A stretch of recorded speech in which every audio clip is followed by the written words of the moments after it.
Next question ನೋಡೋದಾದ್ರೆ ಮತ್ತೆ ಇಲ್ಲಿ ಜುಲೈ 2014 ಅದು ಮಾರ್ಚ್ 2014 ಇತ್ತು, ಇದು ಜುಲೈ 2014 5 ಮಾರ್ಕ್ಸ್ ಕೇಳಿದ್ದಾರೆ.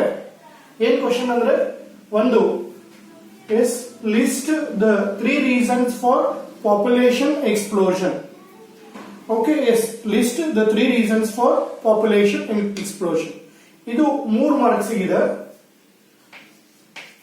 ಇನ್ನು ನೆಕ್ಸ್ಟ್ ಇನ್ನೊಂದು ಕ್ವಶನ್ 2 ಮಾರ್ಕ್ಸ್ ಕೇಳಿದ್ದಾರೆ. ಟೋಟಲ್ 5 ಮಾರ್ಕಿಂಗ್ ಕ್ವಶನ್ ಅಲ್ಲಿ ಎಸ್ ಈಗ ಪಾಪ್ಯುಲೇಷನ್ ಎಕ್ಸ್ಪ್ಲೋಷನ್, ಜನಸಂಖ್ಯಾ ಸ್ಫೋಟ ಅಂತ ಕರಿತೀವಿ ನಾವು ಅದನ್ನ. ಓಕೆ, ಇಲ್ಲಿ ಒಂದು uncontrolled increase in the population rate, that is called population explosion ಅಂತ ಕರಿತೀವಿ. ಹಂಗಂದ್ರೆ ಅದಕ್ಕೆ ಏನ್ ರೀಸನ್ ಇಲ್ಲಿ list the 3 reasons for population explosion. ಎಲ್ಲರಿಗೂ ಕಾಮನ್ ಆಗಿ ಗೊತ್ತಿದೆ. ಒಂದು ಏನಪ್ಪಾ ಅಂತಂದ್ರೆ main that is to be development in medical field. ಇವತ್ತೇನು ಮೆಡಿಕಲ್ ಸೈನ್ಸ್ ಅಲ್ಲಿ ಏನ್ ಡೆವಲಪ್ಮೆಂಟ್ ಆಗಿದೆ ಅದರಿಂದ ನಮ್ಗೆ ಏನಾಗಿದೆ, ಬರ್ತ್ ಅಲ್ಲಿ ಜಾಸ್ತಿ ಆಗಿದೆ, ಡೆತ್ ಅಲ್ಲಿ ಕಡಿಮೆ ಆಗಿದೆ. ಓಕೆ, ನ್ಯಾಟಾಲಿಟಿ ಜಾಸ್ತಿ ಆಗಿದೆ, ಮೋರ್ಟಾಲಿಟಿ ಕಡಿಮೆ ಆಗಿದೆ. ಅದನ್ನೇ ನಾವು ಬರೀತೀವಿ ಇಲ್ಲಿ. ಓಕೆ, ಎಸ್ ಒಂದೇದು ಏನು ರೀಸನ್ ಅಂದ್ರೆ increased health facilities along with better living condition.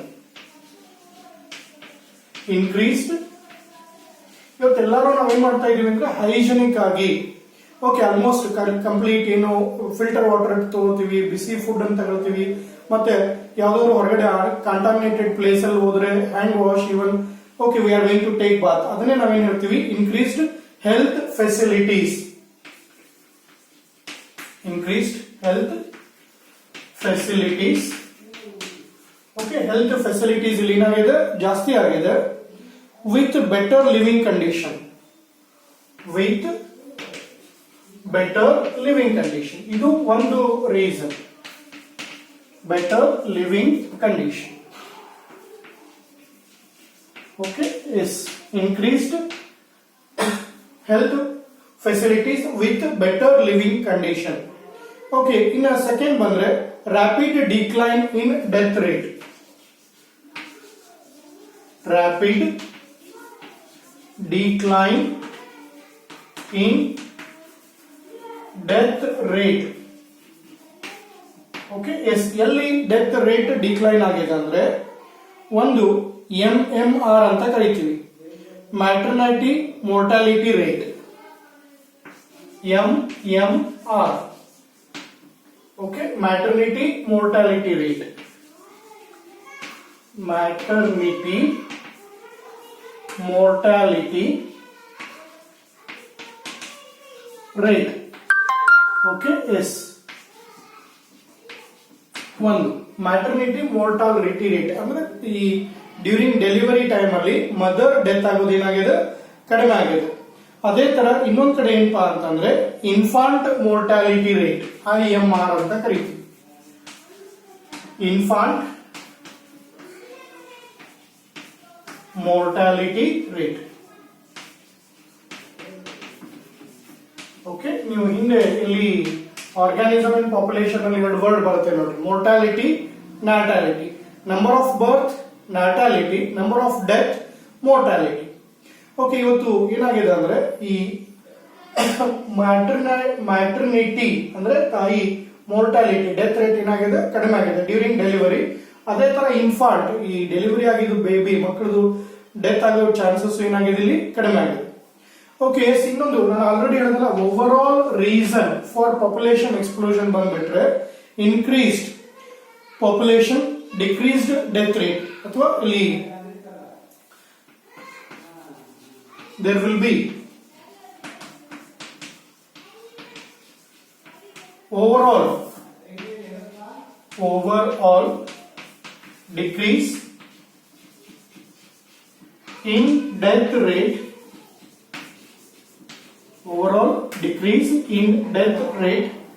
ಇವತ್ತು ಓವರ್ ಆಲ್ ಡೆತ್ ರೇಟ್ ಏನಾಗಿದೆ, ಡಿಕ್ರೀಸ್ ಆಗಿದೆ. ಅದಕ್ಕೆ ಮೇನ್ ಕಾರಣ ಏನಪ್ಪಾ ಅಂತಂದ್ರೆ because of tremendous development in medical field. Due to tremendous development in medical field. ಇವತ್ತು ಮೆಡಿಕಲ್ ಫೀಲ್ಡ್ ಅಲ್ಲಿ ಡೆವಲಪ್ಮೆಂಟ್ ಜಾಸ್ತಿ ಆಗಿದೆ. ಓಕೆ, ಎಸ್ ಅದೇ ಕಾರಣಕ್ಕೆ there will be overall decrease in death rate, mortality, death rate, mortality ಏನಾಗಿದೆ ಅಂದ್ರೆ ಕಡಿಮೆ ಆಗಿದೆ. ಓಕೆ, ಎಸ್, ಅದೇ ಕಾರಣಕ್ಕೆ ಇವತ್ತು ಪಾಪ್ಯುಲೇಷನ್ ಎಕ್ಸ್ಪ್ಲೋಷನ್ ಆಗಿರೋದನ್ನ ನೋಡಿರಬಹುದು. ಓಕೆ, ಇನ್ನು ಇದರಲ್ಲಿ ಇದು 3 ಮಾರ್ಕಿಗೆ ಕೇಳಿದ್ರೆ ಇದರಲ್ಲಿ ಇನ್ನೊಂದು ಕ್ವಶನ್ ಬಂದಿದೆ, name the male and female sterilisation procedures. ಬಹಳ ಸಿಂಪಲ್, ಬರೀ ಅವರು ನೇಮ್ ಅಂತ ಕೇಳಿದ್ದಾರೆ. Name the human male and female sterilisation procedure. Okay, yes. ಇಲ್ಲಿ ಒಂದ್ ಕಡೆ ನೋಡೋದಾದ್ರೆ ಫಸ್ಟ್ ಗೆ ನಾವು ಇದನ್ನ ಏನಂತ ಹೇಳ್ತೀವಿ ಅಂದ್ರೆ ಫರ್ಟಿಲಿಟಿ ಕಂಟ್ರೋಲ್ ಅಂತ ಕರಿತೀವಿ. ಫರ್ಟಿಲಿಟಿ ಕಂಟ್ರೋಲ್ ಅಂದ್ರೆ ಮಕ್ಕಳಾಗೋದನ್ನ ಪ್ರಿವೆಂಟ್ ಮಾಡೋದು, ಅದನ್ನೇ ಫರ್ಟಿಲಿಟಿ ಕಂಟ್ರೋಲ್ ಅಂತ ಹೇಳ್ತೀವಿ.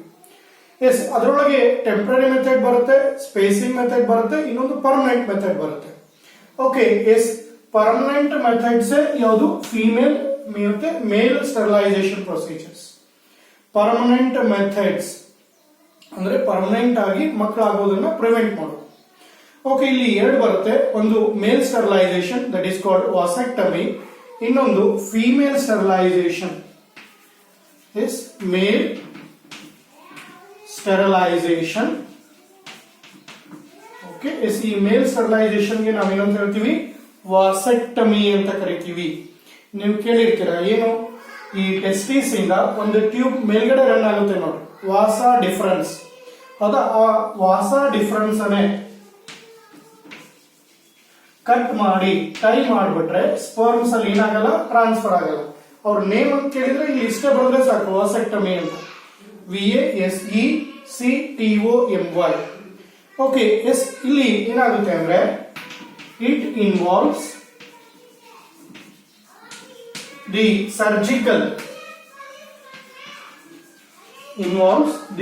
ಸರ್ಜಿಕಲ್ ರಿಮೂವಲ್ ಅಂದ್ರೆ ಆಪರೇಷನ್ ಮಾಡಿ, removal or cut and tie. ಒಂದು ರಿಮೂವ್ ಮಾಡಬಹುದು, ಇಲ್ಲಪ್ಪ ಅಂತಂದ್ರೆ is cut and tied. Okay, small tied up of a small portion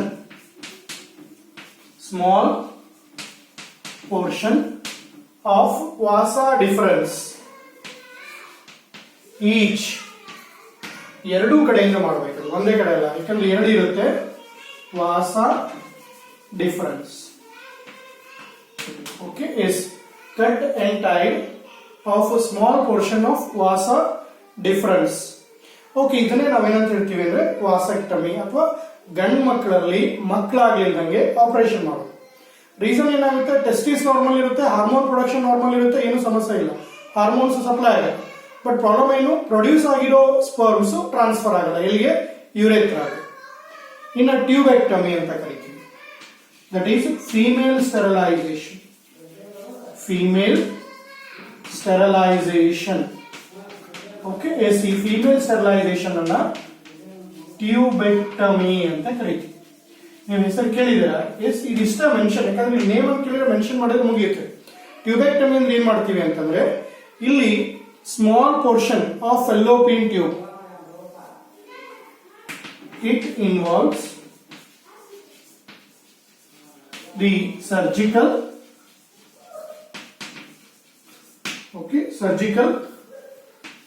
removal or cut and tied up of a small portion of fallopian tube. Okay, ನಿಮ್ಗೆ ಗೊತ್ತಿಲ್ಲ, ಫೆಲ್ಲೋಪಿಯನ್ tube ಇಂದ ಏನಾಗುತ್ತೆ? ಅಲ್ಲಿ egg transfer ಆಗುತ್ತೆ. ಎಗ್ ಟ್ರಾನ್ಸ್ಪೋರ್ಟ್ ಅನ್ನ ನಾವು prevent ಮಾಡ್ತೀವಿ. Okay, ಫೆಲ್ಲೋಪಿಯನ್ tube ಅನ್ನು ಕಟ್ ಮಾಡೋದಕ್ಕೆ ಇದಕ್ಕೆ ಟ್ಯೂಬೆಕ್ಟಮಿ ಅಂತ ಹೇಳ್ತೀವಿ. ವಾಸ ಡಿಫರೆನ್ಸ್ ಅನ್ನು ಕಟ್ ಮಾಡೋದಕ್ಕೆ ವಾಸೆಕ್ಟಮಿ ಅಂತ ಕರಿತೀವಿ. ಓಕೆ, ಎಸ್, ಇದು 5 ಮಾರ್ಕ್ ಕ್ವಶನ್. ಇಲ್ಲಿ 1 ಪಾಯಿಂಟ್ಗೆ 1 ಮಾರ್ಕ್ಸ್ ಇರುತ್ತೆ.